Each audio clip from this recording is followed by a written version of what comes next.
as 100, like trying to expose the industry for what it was?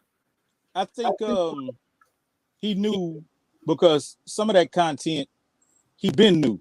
You know what I mean? Like he told me about some shit, and it was crazy, but it was aged, so he been new. So he chose to use that content at that time to spearhead the promotions for the album that was coming out.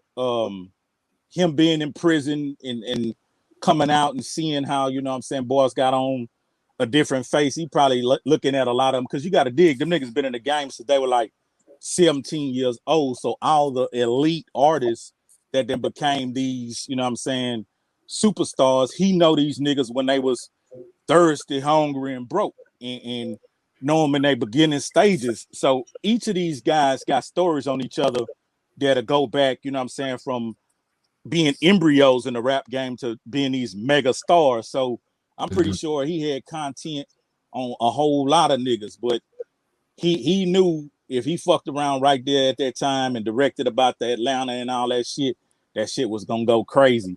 And it did. Did he ever get any pushback? I know a lot of Atlanta artists didn't like that. How do you feel about the pushback that he got? And did he ever feel like he was threatened to ever go to Atlanta, or did anybody take it that far? We went to Atlanta during the height of that shit. And you know what I'm saying? Just to be honest with you, like these Texas niggas, like we stupid. You know what I'm saying? We stupid enough. So we in that motherfucker, and we got, I ain't gonna say nobody, but we got numbers, and we got niggas that because you gotta dig. These niggas been going to Atlanta, you know, since the early 90s. So, you know, their alliances and allegiances are concrete. Like one of his best partners was Big Gip. You know what I mean? When we would go to LA or whatever, shit, Gip get in with us and be moving around. But when we got to Atlanta, you know, we were outnumbered, but at the same time, we were showing up, standing on, you know, whatever it was, because we still had love and they still had love for us. Now it was some cats out there talking some shit, talking about they can't wait till you get to the club, this and that. But it was a whole lot of females out there like still loving on us and shit. You know what I'm saying? Was you around during the Pimp C Master P beef? You know anything about that? Well, I know a few things, because before he came home from prison, his mom managed me for a couple of years. Okay. So she and I got to spend a lot of intimate time. R.I.P. Mama West. She became like a mother to me, and we did business. But during that time when he was incarcerated, I looked at it like, because I know him and Bun from PA. Like we come from the same town, and our town is like 50,000 people strong. And that's not all black. That's just the whole motherfucker. So I was thinking, being on the outside looking in, that this Pimp C mom. So me imagining Pimp C's mom while he locked up, I'm thinking all these players going check on her. You know, I'm thinking she living that life as Pimp C's mom. Right. But when I was summoned to come over there by way of me out selling a mixtape and running into his brother-in-law, he talked about him in one of the songs, My Baby Mama Brother. Nigga, I knew we both, you know, we all know each other. And he bought one of the mixtapes and told me, you know, I need to go talk to Mama West. He let her hear it. So when she started managing me and whatnot, from that conversation, I was able to get prepared to know Pimp C on a personal level, because she knew, because of my character, she wanted me around him. She knew he had been around a lot of people, and probably a lot of sufficient people, but also a lot of insufficient people. But she seen my character, how I move, and she like, yeah, you gotta stay down and shit. So she prepared me to you know, have a relationship with him, and she told me a lot of the most in-depth shit that you could imagine, from some of the first shows having the bartender, the janitor, and three motherfucking guests in that hoe, and them niggas still rocking that bitch like it was an arena, to days when they, you know, barely could buy show clothes. Like, she told me everything from A to Z. And then when he got out, me and him would have, you know, a whole lot of one-on-one conversations and shit. because we would launch from PA going to Houston sometime, and just we was on the road doing different things, and he entrusted me with a lot of missions. Like one day he sent me from PA to Houston with like $250,000 worth of jewelry to go get repaired and cleaned. Mm.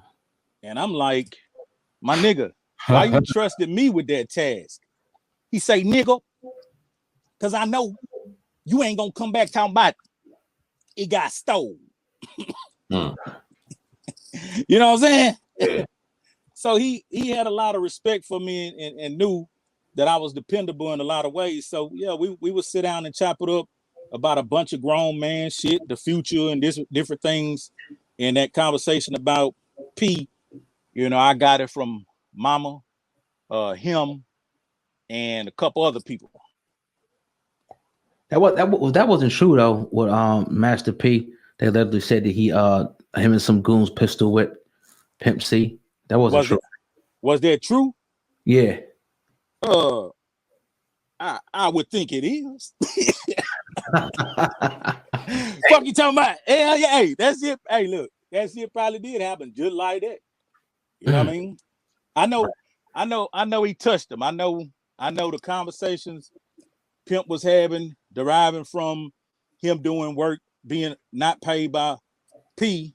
Pimp started having these conversations at places where, you know what I'm saying, P was picking up money.